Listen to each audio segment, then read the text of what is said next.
Hey, everybody. Welcome to the B2B Revenue Leadership Podcast. Hey, what we do on this podcast is talk about what B2B sales and marketing leaders, operators, and experts are doing today to really break through and grow their businesses at exponential levels. Let's get it in the interview. At the end, I'll give you an update on my courses, and you can check out my website at b2brevenue.com, and it's Brian G. Burns on LinkedIn. Hey, Brad, welcome to the show. As a way of getting started, tell us a little bit about yourself. Thank you so much for having me. So my name is Brad Smith. I am the founder and CEO of a company called Codeless. We are a content production company, and we do about 250 kind of long form articles a month, and we're doing video and getting into a bunch of other types of spaces. And so we help a lot of SaaS companies, affiliate companies, service companies basically just grow traffic and leads and revenue. Cool. How'd you get into this? My background is more on the SEO side. And as you know, the past decade or so has become a lot more complex. And so what we were finding is that we really wanted to specialize and become really, really good at one particular aspect of that, kind of one sub aspect of that.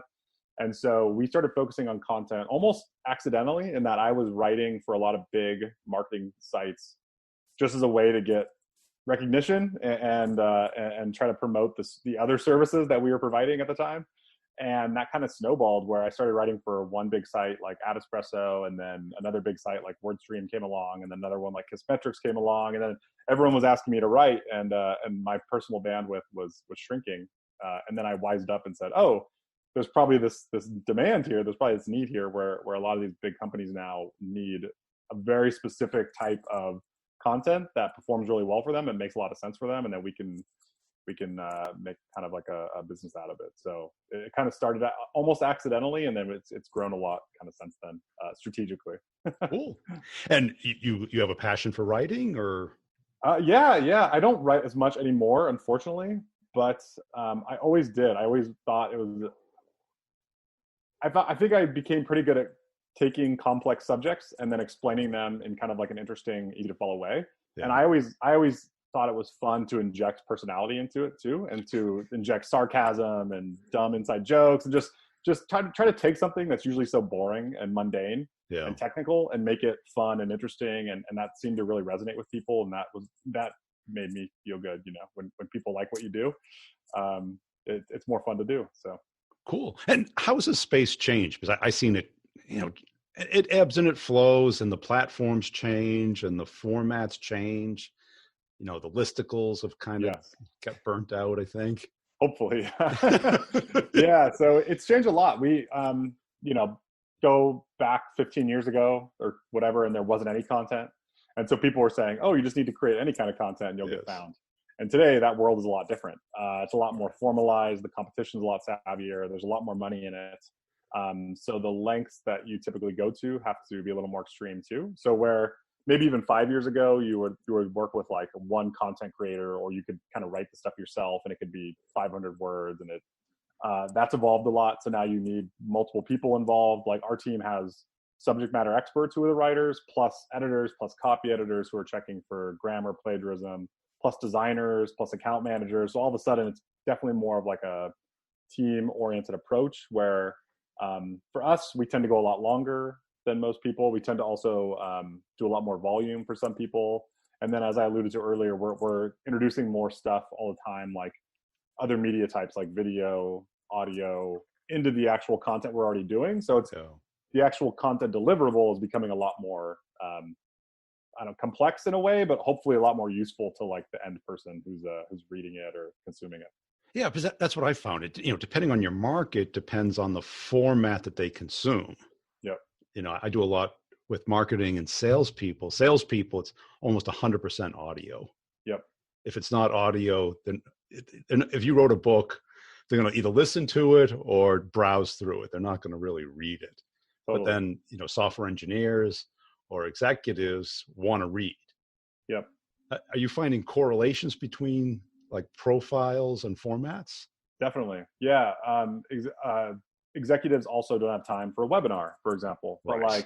but like SMBs do have time for a webinar. And so definitely the format impacts who you're trying to reach. On the consumer side, we would not write as much, as long or as detailed stuff. It would be much shorter, much punchier. And then another interesting aspect is tools too. So a lot of people don't always think of tools as content, but calculators, useful assets like that can help someone like a salesperson get the information across without forcing someone to sit down and read through, 3,000 words on some dry topic. Oh yeah, tools, definitely. Is that something you guys have dabbled in, or? Yeah, we'll work with developers and create some custom stuff. We're trying to get into a lot more data visualization too. So you've probably seen infographics is like kind of step one. It's like surface level. Where we'd love to get into a lot more is a lot more interactive media, because I think, like you're saying, that makes it a lot more interesting to the person who needs to receive that stuff. It makes a better impression too. So if you're thinking of like just simple recognition, that happens a lot easier when you get interaction, as opposed to when someone just Googles a basic topic and then reads 5 articles that all kind of sound the same more or less. And so I think that's where the world is going, is more video, more interaction, and getting the information across that way versus just like spinning up a 10,000 word article on something. The ultimate guide on this or that, right? Yeah, exactly. And definitive guide. Yeah, exactly. And hopefully less list posts, like you said too. Yeah, because those I find zero value to. Yeah.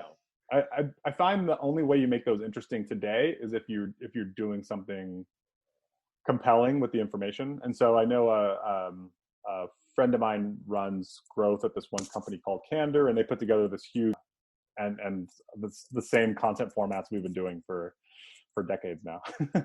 And how do people find out about you other than word of mouth? A lot of it's word of mouth, because we work with a lot of big teams and marketing companies. We also work a lot with consultants, so people who might be like growth consultants who help bring us in. We also do a lot of writing though. So if most people find us through like more cold methods, they're seeing our work typically on some of these big marketing sites.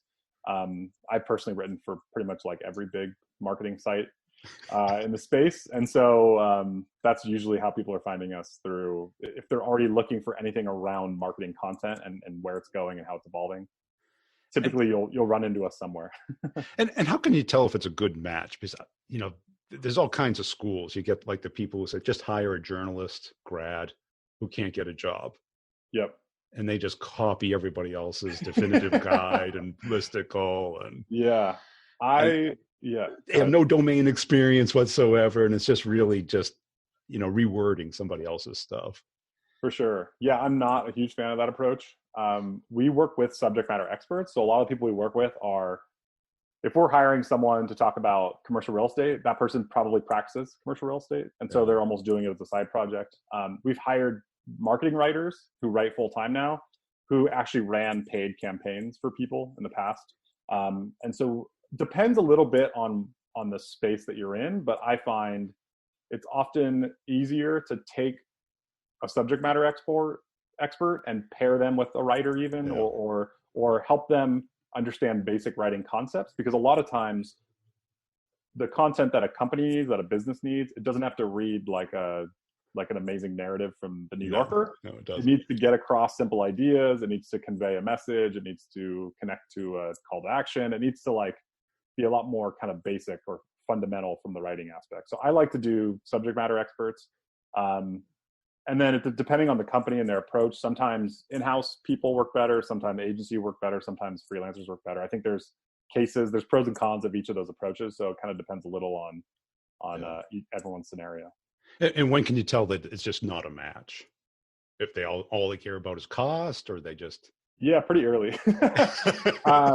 Cost is one aspect. I think cost is relative. That's the way I like to describe it. So an agency is always going to seem expensive, but it's not as expensive when you consider how many people on the team are actually working on one account versus hiring that internally, for instance. I can't do it, right. Or even if you're working with freelancers, a lot of times a freelancer will just be good at one thing. They'll just be good at writing, for instance, but not editing, design, project management. So you have to still have some internal resources for that.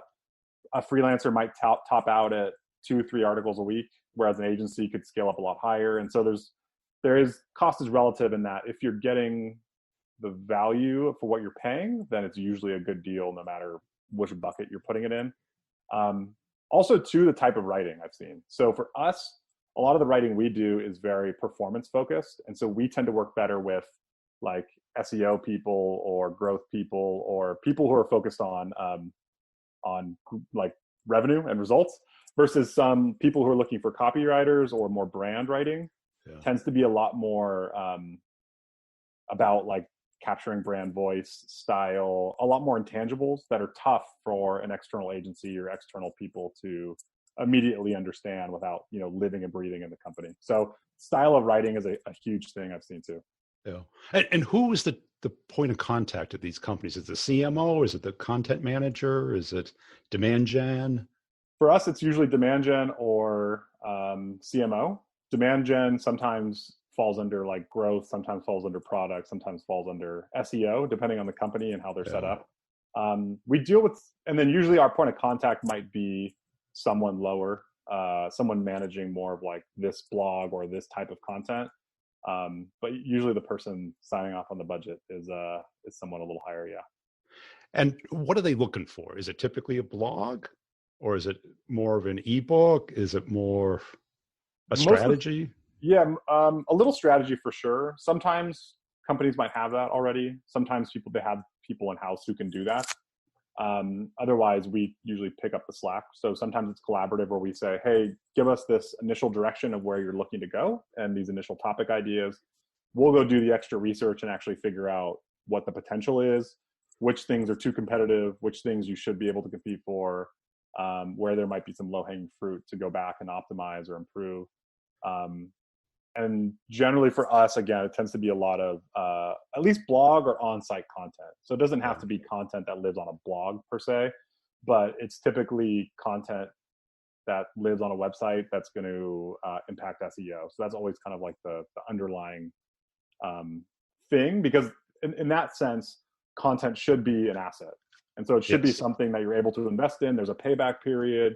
Right. It's not within 3 months, but it's within 12 months, 24 months, and it's not an expense or ephemeral content that's going to disappear after a few weeks and never be heard from again.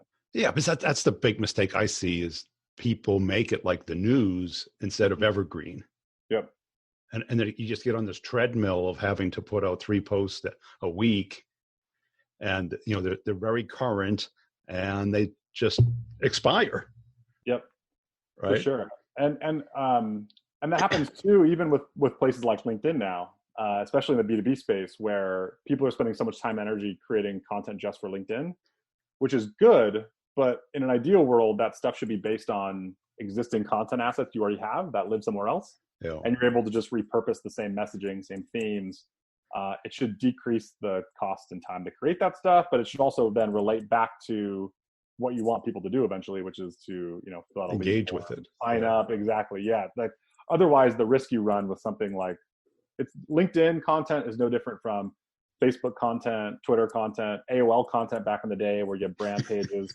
The visibility always goes to zero on all these platforms at some point, and you have to pay for it. And so it might work now and it might work this year, but 5 years from now, are you still going to get the same ROI?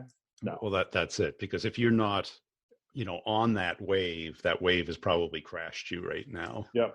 Which has happened already in Facebook. LinkedIn, if you know the algorithm, you focus on like text posts and you have an audience and you stay engaged, it'll populate, it'll get seen. Yep. But I don't know if you remember Pulse. Yes. Pulse was hot as could be that one summer. Yep. And people got great followings. Yep. And that now it's worthless. Yeah, and weren't SlideShares pretty good for Pulse back in the day too? They were great too. Yeah. Yeah, and so there's all these little loopholes. I know, fairly recently, maybe in the last 6 months, if you put the link not in the content but in the first comment, that's supposed to help with the algorithm.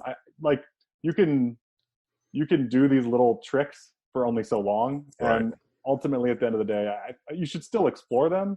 I'm not saying don't do it. I'm just saying don't invest 100% of your time there, maybe, because at the end of the day, you don't own that asset. It's going to go away. It's going to disappear. So there needs to be some way you're still filtering or getting that stuff back to like your main site, things you do. Something you have control over. Yeah. And what do you see resonating the most? Is it a great subject line? Is it just great writing? Is it really hitting In LinkedIn specifically, or in other on blog platforms? posts, on private content? Yeah, I think the angle makes such a difference. So, like, if your topic is, I don't know, Google Analytics, or just marketing data in general, the angle you take on that topic is so important because there's probably how many million posts on Google Analytics already and marketing data. And so if I come out with like if you look and you see the top 10 posts on this already are how to list, how to, they're all going to be the same. But if you can come up with a contrarian angle on that, like here's why your Google Analytics data is all wrong, it's immediately going to jump out, and it's immediately going to break that pattern interruption you need to kind of stand out. So from like a quality perspective, or from a reader perspective, not thinking through like SEO, because that might not be great for an SEO title, but just from getting people to read your thing, it needs to be fundamentally, you need to have a different perspective on it that isn't just simply regurgitating what everyone else is already saying. Something provocative or counterintuitive? Potentially, if it makes sense. I think that's you don't want to be provocative just to be provocative. Yeah. But with Google Analytics, there are a ton of loopholes. There are a ton of issues with most people's analytics setups that are probably wrong. And so if you extrapolate that, you're making decisions based on bad data, which means your decisions are bad, which means the money you're putting behind, the resources you're putting behind those things become flawed. And so there is like a fundamental problem that you need to highlight, and that you can kind of not exaggerate, but be a little more hyperbolic, and it makes sense because it's valid, versus just like, like the same, making fun of LinkedIn again, just going back to the same, like, oh, this XYZ is a game changer, and this is so epic, and this is all the same kind of junk that people just roll their eyes at because it's not true. and how do your clients measure success? It depends where they're at. So some clients, we get clients of all kinds where, for example, one client just purchased a website, and so they're doing they have a lot of existing content, existing traffic. One large client is spinning up a brand new project, so they're literally starting from zero, but they're doing it at such a huge scale that they want to see significant kind of growth over time, obviously. So it's a little different for everyone, but most of the stuff for us usually comes back to traffic and leads. So the type of work we do and the type of work content does is it gets the old story, it gets like the horse to water, but then sales teams need to the get fish to the boat. Yeah, exactly. So it's this handoff of like, we can get the right types of people to you, and that's our goal generally, and that should be the goal of content. Is you don't just want a ton of traffic if the leads aren't relevant, and so that happens all the time in B2B stuff where you're picking off topics that have super high volume, but it's like nothing to do with the product. Yeah, exactly. And they don't have a budget. The webinar, I think, is a perfect example of that, where the webinar is perfect for SMB people. It's not great for reaching high level decision makers in huge companies. So it gives you this marketing vanity metric where it sounds good because you're getting so many people on a webinar and stuff, but is it actually like driving revenue? Probably not. Does that drive you crazy? Because I'm sure you must get that they count numbers instead of the quality. If they want the C-suite versus the recent grad. Yeah, it's tough. It's tough too. The toughest thing for us is when people internally aren't on the same team. So in other words, like because sometimes we will talk to like a salesperson, a product person, a marketing person, and possibly even like a C-suite person, and they each have like a different perspective of what the goal is, and that's impossible for any external agency, not just us. And that's usually where we run into issues where it's like we think we're doing a good job, and we try to measure that internally, regardless of what the client wants. But in an ideal world, we want to just align with whatever the client wants. So if they tell us we're doing this for traffic, then we'll optimize for traffic, because ultimately we're just trying to help them do what they're telling us, get their goal. Yeah, it's tough for any external company or anything to fix internal company issues. And how about advertising the content? Is that something that you do? Yeah, we do a lot. So we do we can get really nerdy with this, but we do like top of the funnel retargeting campaigns based on, I shouldn't say retargeting, but we'll take audiences they might already have. So we'll take like a big customer database, for example. Everyone who's ever got a free trial And then we'll create lookalike audiences Yep. from that. And then we'll run top of the funnel content to those people because Okay. in all likelihood, it's a better cold audience. Yeah. We'll also do a lot of retargeting campaigns. So more like case study information, pricing calculators or tools. We'll do all that stuff to middle, bottom of the funnel people. So maybe they've been to the website a few times. We could target people who've been to specific URLs. So especially with things like Facebook and LinkedIn, for instance, you could say, if someone's looked at our product page or our service pages, or maybe they've even been to like a quote page, but they haven't filled it out, give me those people. And that's where I can tailor the content much better to them. So we run a lot of different types of social campaigns like that. This type of stuff, podcasts are great for just engagement. So you can kind of run those for anyone. You can run them for customers that have been with you for a while because you don't want them to churn, but you could also run them to top of the funnel, people who visited your website once and bounced after. And do you recommend podcasts to your clients as far as either start their own or be guests on others? Yeah, we're doing a lot more of that.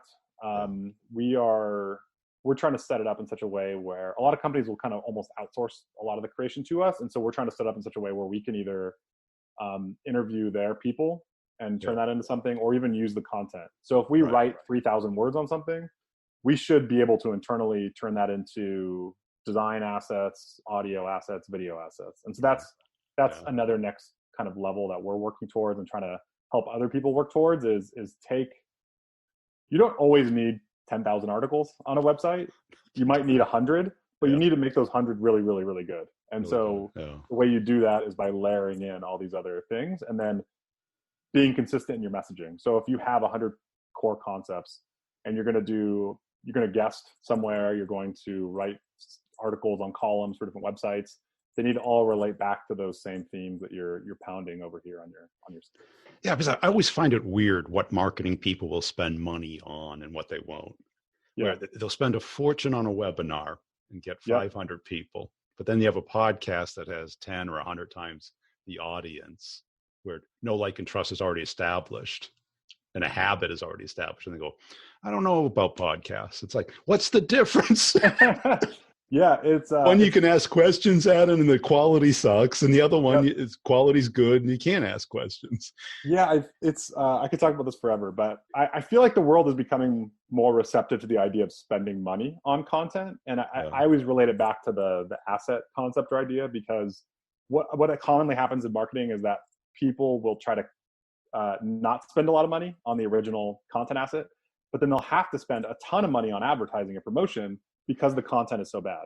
Yes. And so and we've done a couple case studies to help illustrate this, but like if you just created like a video for one of your articles and that video might cost a couple $100, it'll literally save you tens of thousands of dollars on advertising costs, because being able to use the video creative and be able to run better ads, your costs will come down so much on like a per click basis, a per lead basis. So it's kind of insane to me in that where people don't always think through how spending more money in one area can significantly reduce the money they're spending over here, or you have to spend a ton of money on distribution, link building, all the other things because your content's not any good. Yeah, especially like in the SaaS space where there's lots of money, very little audience, because there's so many of them, and they start from nothing, and they come up with a product, and somebody else has that audience already. They already curated it over years. Leverage them. Instead of trying to hire somebody to manage a bunch of ads. Yeah, totally. I see the salary that they're paying the guy to manage the ads, give that money to somebody who already has that audience to promote you. Yeah, definitely. And it is, like you're, especially in the SaaS space, it's very winner take all. It's a very red. Yes, it is. A lot of red oceans, which is good for us in a way, because it means like people have to spend more money on all this stuff. But I agree with you in that it's where that money goes is a huge key to that people don't always understand. And even we do a lot of like link building and other stuff too, because of where we sit in the market and we know a lot of people. And it's amazing how, like, for us, a simple, like, we could just send, an email and get results like pretty quickly because we're in the right position. And it's an uphill battle if you don't have those kind of inroads already. And so where you're spending money, the impact of that money can vary wildly. Right, because you're going to save them that year and a half of learning curve. Yeah, trial exactly. and error. Exactly. Like if it's an editor someone needs, we know editors. If it's a marketing team someone needs, we know marketing team. So it's like you're able, depending on how your distribution isn't just ads, I guess. Like distribution means how do I get, To your audience. how do I, yeah, exactly. How do I get a JV with this company in a similar space where we have the same audience, like you're saying? How do we, there's a lot of other ways to do it that people don't always kind of explore those options. And that's it, because one big part of the marketing budget is now dead, right? Events. Yep. For sure. Yes. And going back to webinars, the decision makers who are going to go to offline events are still not going to online events. So it's not apples to apples where you're just going to say, okay, let's do our offline thing online. Yeah. You're still going to run into the same problem. So it's not as simple as just putting that money into a webinar or an online event. It's no, that money needs to fundamentally go to a different direction because you're still not reaching those people. Cool. Hey, it's been a fun conversation. Where can people go to follow you and learn more about your company? The best place would be to our website. Our website is getcodeless.com. The name of our company is Codeless. And I'm on LinkedIn, but I'm not super social. So you can find me on LinkedIn at BS Marketer, I believe, is the LinkedIn URL. And that is because my initials are Brad Smith and not because I'm full because you're full of it. But sometimes. So it works both ways, I guess. Hey, I hope you enjoyed that interview. Hey, I want to make sure you're checking out b2brevenue.com. That is where you can get a free copy of an ebook that I did. It's a real ebook. It's not a fluff book. It shows and talks about how companies make buying decisions and how you can influence that from both a marketing and a sales standpoint, how to find all the people that are in the decision path and what they need to see, know, and touch and feel before they make a product selection. If your team needs some coaching, some help, some training, some systems, some processes that do work today, because we know what doesn't work, or you know what doesn't work, I'll show you what does work and how to connect and get into pretty much any account. It includes deal coaching and content community, and I can customize it for your particular company. Just go to b2brevenue.com, look under training, schedule a call with me. We can talk it over, or just sign up. You can pay per month or all at once, whichever makes most sense for your budget. Also, I put out videos pretty much daily on LinkedIn and on YouTube. On LinkedIn, it's Brian G. Burns, and on YouTube, it's Brian Burns Sales. Just search for that if you like to consume some video content. And if you see me on LinkedIn, please put a comment and a share and a like on some of the videos. I really appreciate it. I've got a company page for each podcast. This one, the B2B Revenue Leadership Podcast, where I put both content and humor videos out daily. And tell a friend about the podcast. Really appreciate you listening. Check out the show notes for all the partners and the connections you can make there, the coupon codes for the products to evaluate them, see if they're a right match for you. And we'll see you next time.